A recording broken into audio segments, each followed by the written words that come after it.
Let's dive into the supplement that is supposed to decrease FeLV virus in cats. This product claims that it did an independent study, and there was a 96% virus reduction in 60 days with these cats. They took 8 FeLV positive cats, recorded their initial viral loads, treated them with this supplement, and then retested at 40 and 60 days to measure the reduction in viral load.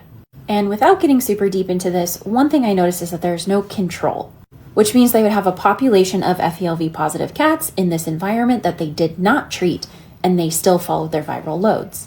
Which means we don't know if FeLV was responsible for this decreased viral load or if it would have happened naturally.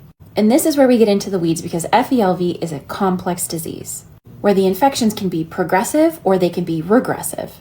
This is a flowchart about testing for FeLV in cats, because some cats can test positive for FeLV and go on to live fairly normal lives, whereas others don't. Here's a great example of that, where these cats were experimentally infected with FeLV, and some of them were still healthy 13 years later. Some of them had reactivation and ended up getting lymphoma, and some who went from suspect progressive to suspect regressive. And I want to draw attention to this study in comparison, which used antiviral medication to try and treat FeLV cats, and concluded that the changes observed were insignificant.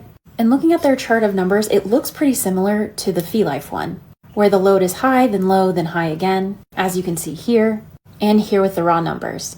And this was done with known antiviral medications. Here's the ingredients in FeLV.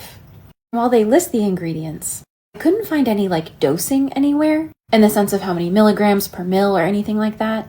So while I'd like to take their word for it, knowing how complex FeLV is, and without a control group, I don't think I'll be recommending this to my clients.